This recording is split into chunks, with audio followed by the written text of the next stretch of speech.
Bueno, así como una de las características de este proceso, digamos, de institucionalización de la ciencia durante el siglo XIX tiene que ver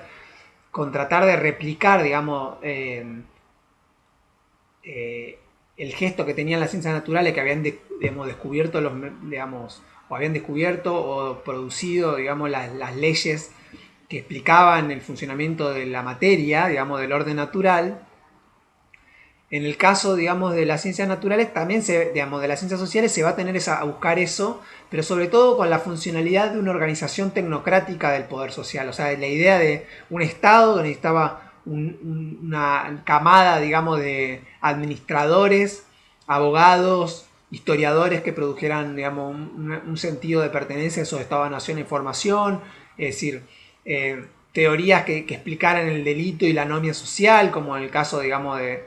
digamos, de las teorías criminológicas, etcétera, con la sociología, digamos, de las distintas formas de saber social que tenían que ver con la organización de esos estados-nación surgidos, digamos, de la Revolución Francesa y todos los procesos, digamos, contiguos a ella. Inclusive la fundación de los estados-nación en América Latina, como es nuestro caso, digamos, ¿no? Pero al mismo tiempo que había esa tendencia, también se desarrollaba otra tendencia que tenía que ver también con los estados-nación, que era esta idea de la defensa de lo particular, de lo no determinado y lo imaginativo, porque los estados-nación también van a ser parte, digamos, del movimiento romántico, la fundación de los Estados-nación, en el sentido, digamos, de que ese proceso, digamos, de dotar de identidad a los Estados-naciones tenía que ver también con la constitución, digamos, digamos, la construcción de un relato histórico. Y cuando digo construcción de relato histórico no me quiero poner a discutir, digamos, no quiero decir inventado, sin fundamento. Lo que quiero decir es que es producido efectivamente en un momento y un lugar específico y que cumple funciones y roles sociales y políticos específicos. Nada más que eso, aunque se puede discutir más en profundidad, digamos. O pueden encontrar otros videos en este canal donde explico el problema específico de la historia, digamos, para otras asignaturas. Entonces, desde ese punto de vista, está esa cuestión. Entonces, la defensa de lo particular, lo no determinado y lo imaginativo, digamos, como una esfera específica, digamos, de la literatura, de las bellas letras, del arte nacional, ¿no? La época del siglo XIX del desarrollo, digamos, de las literaturas nacionales, de las tradiciones literarias nacionales, de las novelas nacionales como perspectiva, ¿no? Y también como forma de conservación de las instituciones y de las tradiciones existentes, o sea, la invención de un folclore, ¿no? Fíjense, o sea, la idea de un folclore, es decir, como las raíces, las fiestas patrias, digamos, la construcción de simbologías que tenían que ver, y que en última instancia, fíjense como al lado de cada una de ellas había una disciplina que organizaba un saber sobre esa práctica, ¿no? Eh, un saber sobre esa práctica. Y también en el siglo XIX es el siglo, digamos, de la posibilidad donde emerge claramente la cuestión social. La cuestión social fue teorizada de diversas maneras, fue teorizada también como forma de dominio, es decir, como intento de control de uno de los resultados, digamos, del proceso de industrialización y el proceso de emancipación política, fue la emergencia de los nuevos movimientos, de los movimientos sociales históricos del siglo XIX, sobre todo la clase obrera y los movimientos socialistas. Entonces, al mismo tiempo había que dar cuenta de esos procesos, o bien para controlarlos, que podría ser una vertiente sobre la cual surge, digamos, la ciencia social, pero también hay desarrollos, sobre todo en el terreno de la propia creatividad, digamos, de estos sectores, que intentan construir sus propios relatos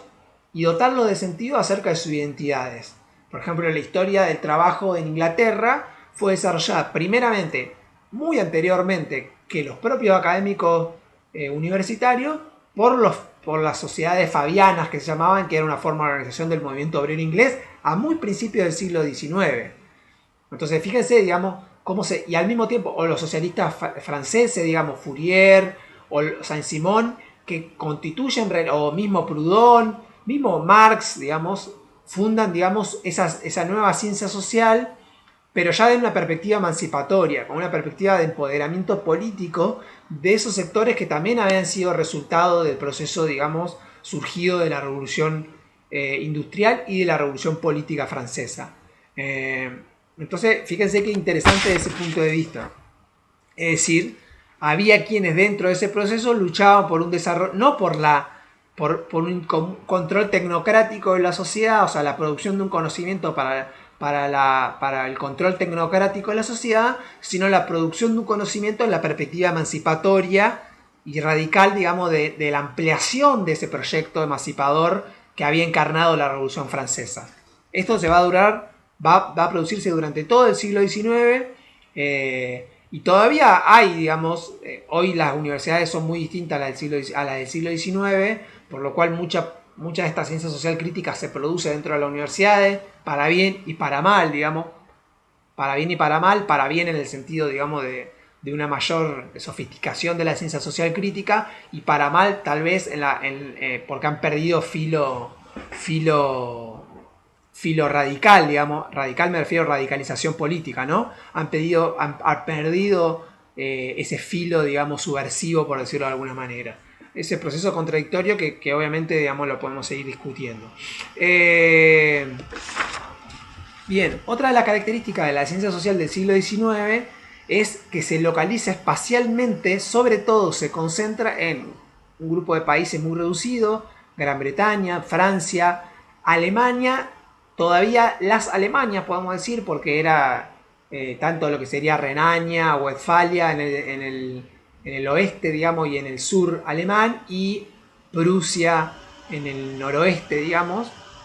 incluyendo Austria, digamos, que estaba vinculada más a Prusia que a Renania, por ejemplo. Las Italias también, digamos, en la Italia del sur,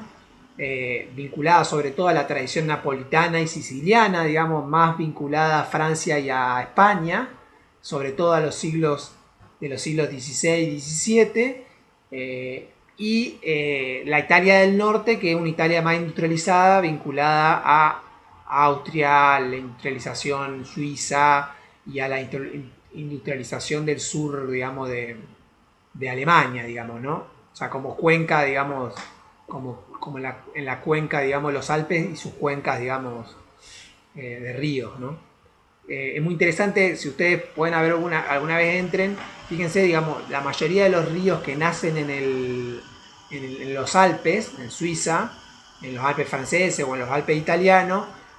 van a derivar en sistemas hídricos que, si ustedes los siguen, son sistemas hídricos de industrialización, ¿no? Por ejemplo, todo lo que sería lo que se llamó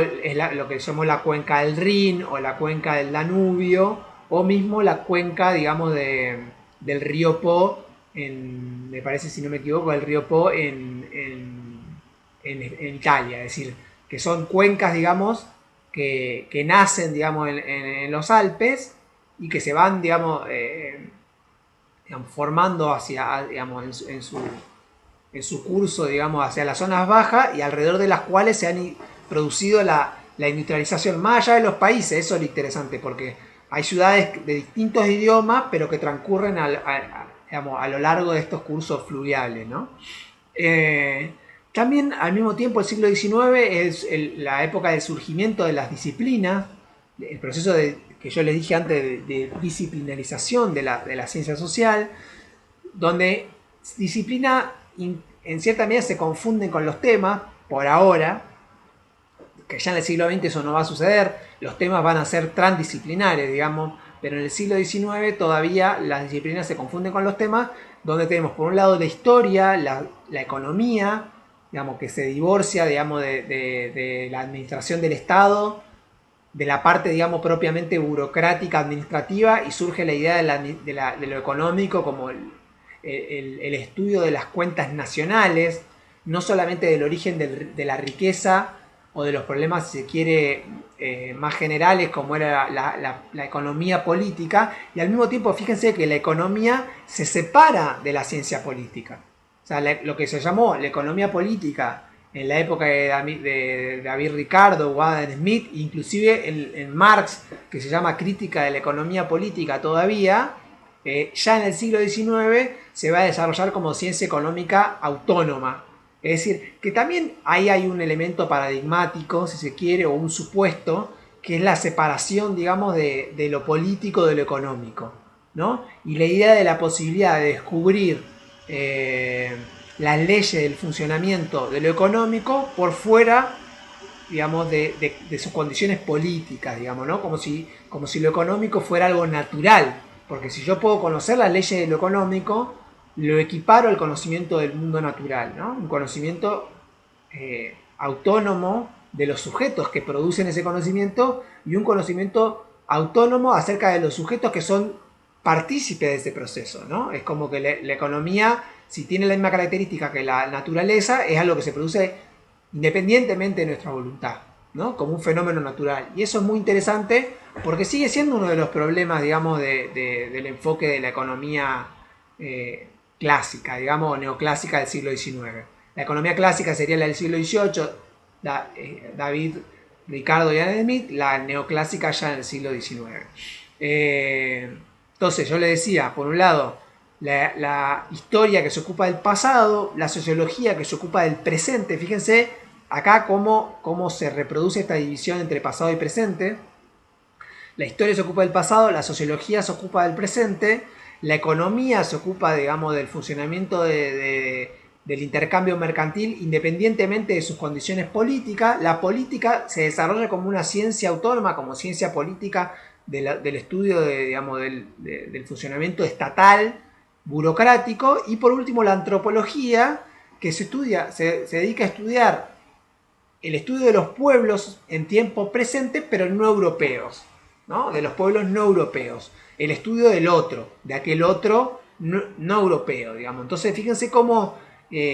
la segmentación, digamos, de la ciencia o la disciplinarización de la ciencia también implica formas de mirar el mundo y de organizar ese mundo y de producir un conocimiento que es efectivo en ese mundo. Ahora un poco me voy a referir a eso.